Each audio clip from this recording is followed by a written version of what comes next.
J'espère que vous avez une capacité de concentration exceptionnelle. Parce qu'aujourd'hui, on est dans un film aux multiples revirements. Aux multiples revirements dans les 10 dernières minutes du film, mais aux multiples revirements quand même. Vous aurez le droit à des tirs au laser, à un homme avec beaucoup trop de mascara, à une alien bodybuildée, et même à un sabre laser.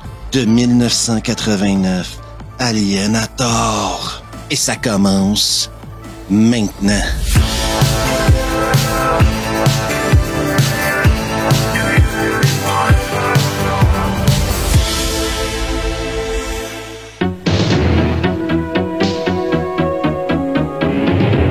Le film commence par un scroll. C'est bien sûr un signe de qualité. Un scroll que je vous résumerai à ceci. Nous sommes sur une planète prison et un prisonnier, Cole, est sur le point de se faire exécuter. Plus important encore pour les fans de Vendredi Nanor, le chef de la prison est vachement 1989. Et au fait, Tara, dites à votre petit copain de vous laisser dormir un peu. Vous avez les yeux battus. Un député intergalactique se pointe, un dénommé Lund. Un gars qui vient apparemment sur la planète prison pour observer des exécutions. Processus probablement standard de l'intergalaxie.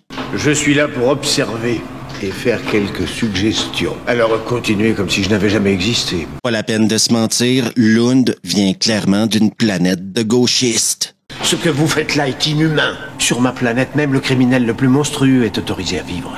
Ils ont carrément inventé une technologie de vaporisation pour tuer des mecs. Je crois personnellement que la pendaison ou une balle dans la tête serait beaucoup plus simple, mais ça m'a l'air très efficace.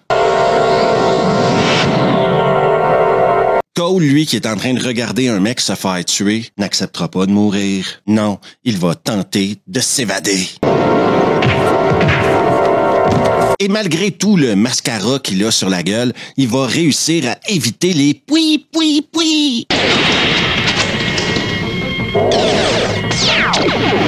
Cole, avec lui, avait même fait une collection de larves dans sa cellule. Et il va tuer un mec avec les larves. C'est beaucoup plus simple que le tuer avec le pistolet laser qu'il a utilisé pour tuer à peu près une demi-douzaine de mecs avant.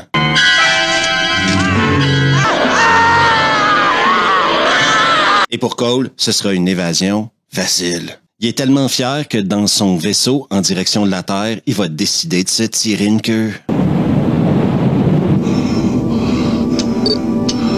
D'ailleurs, parlant de la Terre, on s'y retrouve. Vous vous souvenez de l'époque où on pouvait conduire et boire en même temps? Fred Ollenray, lui, s'en souvient très bien. Tu ne crois pas que tu es assez bu comme ça, non? Je conduis mieux après de petites bières.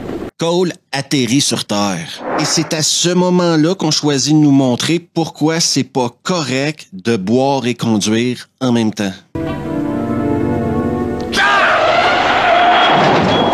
J'aimerais souligner aux plus jeunes d'entre vous que la morale dans les années 90 était complètement différente de celle d'aujourd'hui. La vie d'un clodo valait presque rien. C'est à votre avis un ivrogne, un clochard, un malade? Oh, si ça pouvait être un clochard, on aurait vraiment un coup de chance. Notre belle bande de débilos décide d'apporter Cole chez le garde forestier. Il a surgi brusquement devant le camion et moi je l'ai pas vu, il est blessé.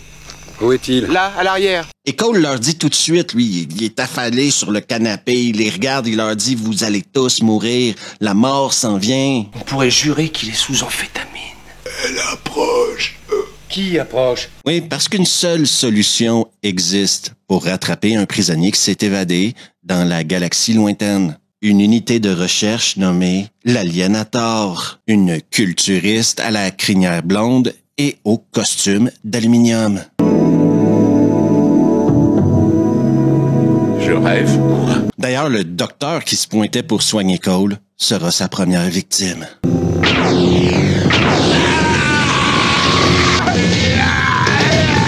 Cole décide de les avertir une seconde fois. Oui, parce que voyez-vous, les cons, faut les avertir plus qu'une fois qu'ils sont sur le point de mourir. Elle est déjà là. Tous ceux qui se tiennent sur son chemin vont être complètement détruits. Oui, ils sont tellement cons que c'est le genre de gens qui doivent pouvoir se stationner où ils veulent sans vraiment avoir d'handicap, si vous voyez ce que je veux dire. Alors, Cole, vous connaissez E.T.? Salut toi. À chaque semaine, j'ai le sentiment de me dépasser dans les conneries que je vous présente. Et c'est pour ça qu'aujourd'hui, j'en profite pour vous demander quelque chose. Vous poser une question, vous qui regardez la chaîne Revue et Vendredi Nanor. quel est le truc le plus ridicule que vous n'avez jamais vu dans une de mes vidéos?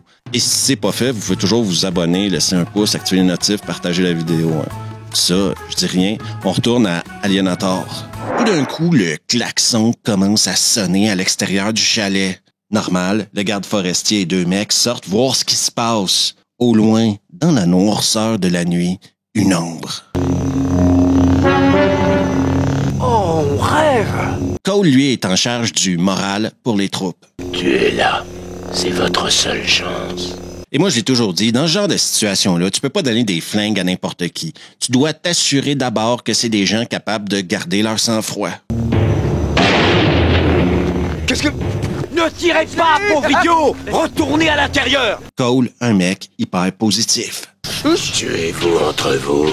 Ce sera plus facile pour vous tous. Enfin, il y a quelqu'un dans ce film-là qui a une bonne idée. On devrait lui faire cadeau du copain, là. Et puis on serait tranquille après. Il faut bien avouer que j'ai des idées qui en font hurler plus d'un. Le garde forestier, lui, finit par trouver des pièges à loups et il pense qu'en mettant des pièges à loups à l'extérieur, ça va tuer l'aliénator. Sauf que c'est pas l'aliénator qui va tomber dans ces pièges à loups, mais bien 2 chasseurs. Et ça, quand il va crier, bien, ça va attirer l'aliénator. Devinez quoi? Les 2 chasseurs, ils vont crever.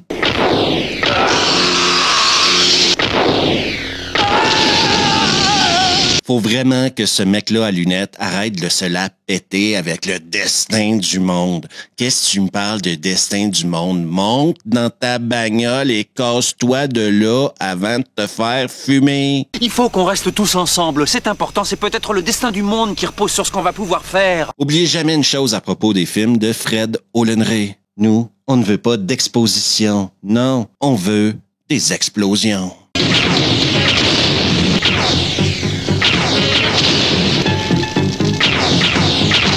Et le garde-chasse va finir par atteindre le flingue de l'aliénator. Ça va la ralentir un peu. Elle va aller s'asseoir sur un tronc d'arbre et se rendre compte qu'elle a une écharde aux pieds. Elle fera également la connaissance d'une biche, un moment de tendresse. Sorti de nulle part, le garde-chasse amène tous les survivants avec lui chez le colonel. Qui est le colonel? Je sais pas. Quelle est la relation entre le colonel et le garde-chasse? On n'en parle pas non plus. Comme je vous disais plus tôt, Fred Olen-Ray va pas commencer à se faire chier avec l'exposition. Et de toute façon, je suis super déconcentré par le fait qu'il y a un mec dans ce film-là qui a la voix de Bruce Willis. Mais oui, on est angoissé. On l'est surtout à cause de maman, là, dehors, qui rêve de nous atomiser. Par contre, je trouve moins ça cool quand le mec commence à voler des phrases de prédateurs. Si elle saigne, elle crèvera. Cole a un collier autour du cou qui semble attirer l'aliénator vers lui et sa position. Le colonel, lui, il a l'œil de lynx. Non, colonel, non! D'ailleurs, le colonel est un personnage particulier. Il a également une mine de la guerre de Corée dans son chalet. C'est tout à fait illégal, mais je ne serai pas là sans elle. Sauf que Cole aura une meilleure idée qu'une mine. Lui, il veut créer un filet métallique qui emprisonnera l'aliénator dedans. C'est pas le truc le plus débile que j'ai déjà vu dans un film. Un filet fabriqué à partir d'éléments métalliques peut provoquer un court-circuit, peut-être même la détruire totalement. L'aliénator, elle, continue de se balader en string dans la forêt. Pendant ce temps-là, le colonel lui prépare une surprise. Ce qu'il va faire, c'est qu'il va prendre le collier de Cole qu'il lui a enlevé du cou en tirant sur lui plus tôt, l'attacher à une branche et mettre sa grosse mine de Corée en dessous de la branche. Mais c'est l'aliénator qui va se pointer et leur donner un ultimatum. Dépêchez-vous de sortir de là et de jeter vos armes devant vous. Qu'est-ce que c'est que cette voix? Sauf que ce qu'elle sait pas, l'aliénator, c'est que le colonel a 2 règles. Première règle, ne jamais donner ses armes. Oui, 2 règles. Deuxième règle, pulvérisez votre ennemi en miettes avant qu'il vous volatilise. Malheureusement, la mine a 0 effet sur l'aliénator.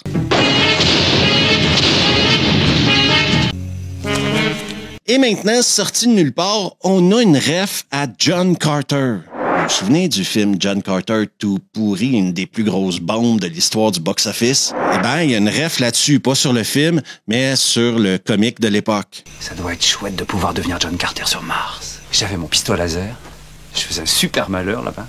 Revenons à l'aliénateur qui, après s'avoir fait péter une mine dessus, commence à vachement s'énerver. Comme si on cherchait à la faire chier encore plus, elle va se prendre une flèche dans la tête.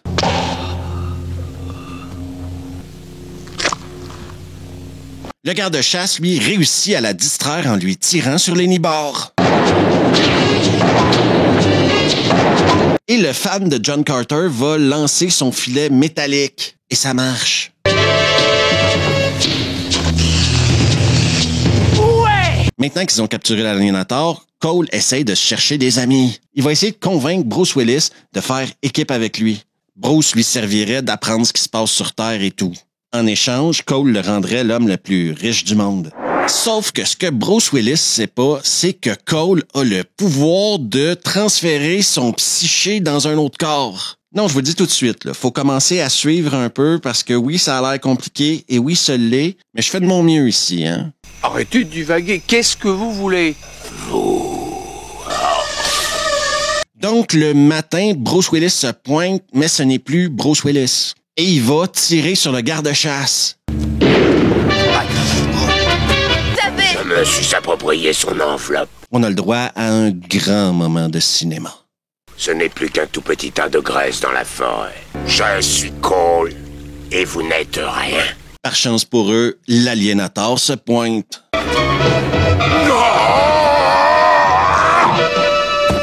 Et c'est la fin d'Aliénateur, ou presque. Ouais, on était à 1h22. Fallait bien trouver le moyen d'étirer ça jusqu'à 1h30. Et vous vous souvenez de Lund au début, le gauchiste qui était venu voir l'exécution? Eh bien, ce mec-là, c'était le père de Cole. Mais pas que. C'est également un Jedi. Hein? Ça vous jette sur le cul. Vous avez tort. Vous avez tué mon fils unique. Et là, c'est la fin d'Aliénateur.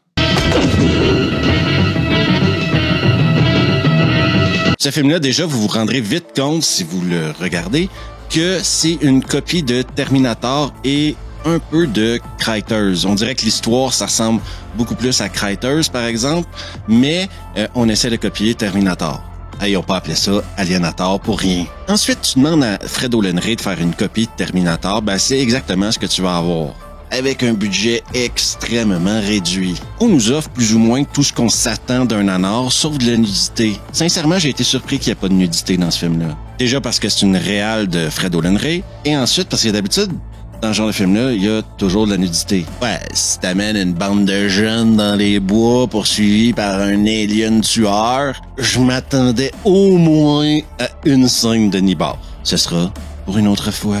Niveau divertissement, par contre, j'ai été choyé. On a tous les dialogues pourris qu'on peut s'attendre à avoir dans ce genre de film-là. Des costumes totalement débiles. Tout ce qui se passe dans le futur est horrible. Il y a même des scènes de miniatures au début qui ont été volées à Cosmos 1999. Alors on dit, pourquoi pas? Voler n'est pas le bon terme. Ils ont payé une petite somme pour avoir le droit de les utiliser. Sinon, Fred Olen-Ray est toujours égal, sinon supérieur à sa réputation. Le mec transforme n'importe quelle réalisation en nanar. Il sait comment vendre le nanar aux gens. Il aura peut-être jamais l'esthétique d'un Andy Sidaris, mais Fred Olen-Ray réussit toujours à nous transporter dans un univers nanardesque génial. D'ailleurs, ce film-là, Aliénateur, semble avoir développé un certain following parce qu'il existe un Blu-ray. Oui, on a de la difficulté à avoir une version DVD de Vampire de John Carpenter ou Action Jackson avec Carl Weathers,